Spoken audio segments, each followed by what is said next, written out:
This month, there will be a conference in Lusaka, or a summit in Lusaka, Zambia, my country, led by the United States.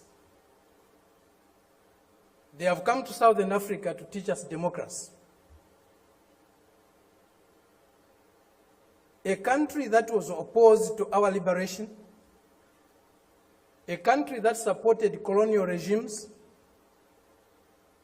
the apartheid regime in South Africa, the white racist minority regime in Zimbabwe, now Rhodesia, now Zimbabwe,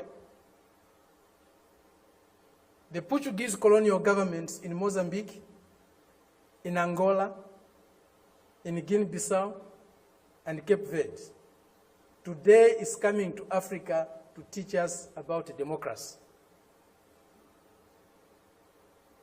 A country that has toppled so many governments in Africa, that has led so many coups in Africa and other parts of the world, a country that has killed so many of our leaders in Africa and other parts of the world, the killers of Patrice Lumumba, those who toppled Kwame Nkrumah, those who killed Nasser, those who killed Muammar Gaddafi, today are coming to teach us about democracy.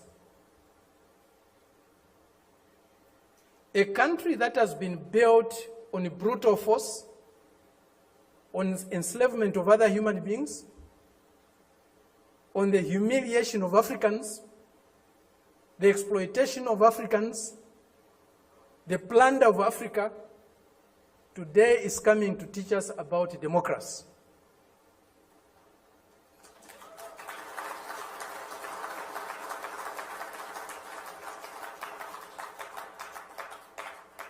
That's the arrogance, the imperialist arrogance, the racist arrogance that we are subjected to. We cannot have democracy where there is hegemony of the strongest, mightiest imperialist power. We cannot have democracy where a country's resources, a country's decisions are dictated to by another country. A country that is dominated by another country cannot be democratic.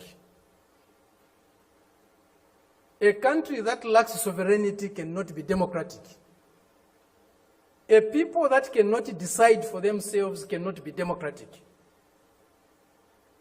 A colony, a neo-colony cannot be democratic.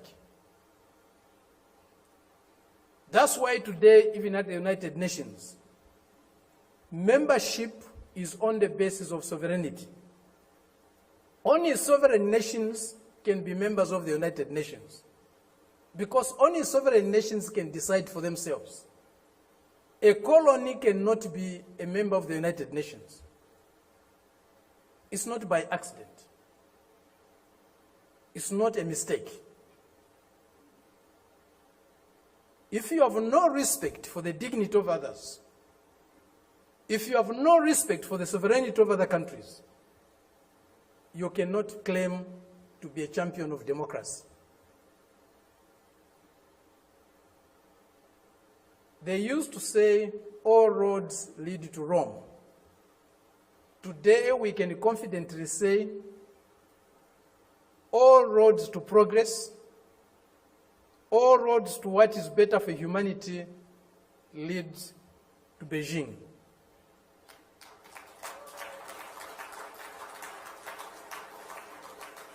This is a country, this is a people that have developed themselves, that has developed itself without colonizing any country in the world, without plundering any country in the world, without subjugating any people in the world. This is a country that is developing with maximum respect for others, for their history, for their cultures, and recognizes the diversity that is there in civilization. We were only taught one form of civilization, one form of modernization. That was the Western way. Westernness was a measure of how civilized, how modern you are. We reject that. We reject it because it's not correct. We reject it because it's undemocratic. We reject it because it's uncivilized to think of the world and of other people in that way. Today, they cannot accept the fact that China has caught up with them. China is about to surpass them in many areas of human endeavor. The imperialist arrogance is inhibiting them from accepting that reality. The racist arrogance is inhibiting them from accepting that reality. But the world is changing. The changes we are witnessing today,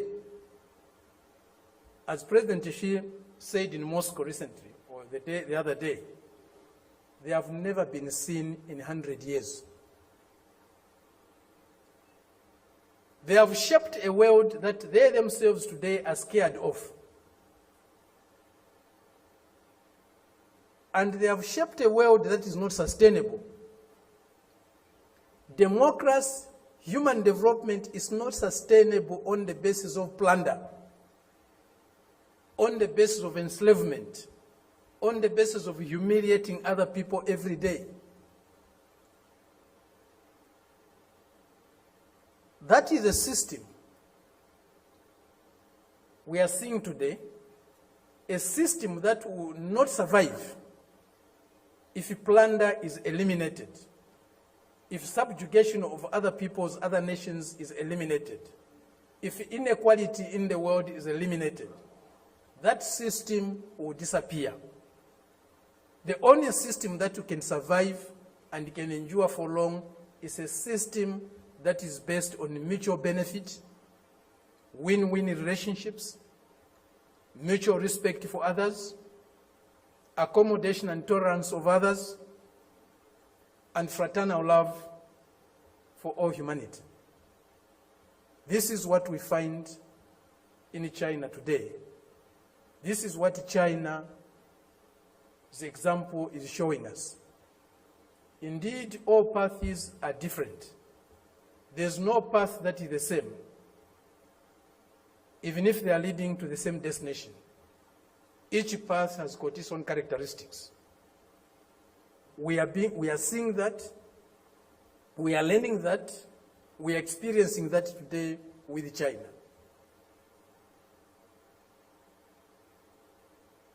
There are many things that need to be done to get the world that we want. A more just, a more fair, a more peaceful world is possible, but it won't drop from the skies. We have to struggle for it. And as Fidel said, if we struggle, we'll win. Thank you very much.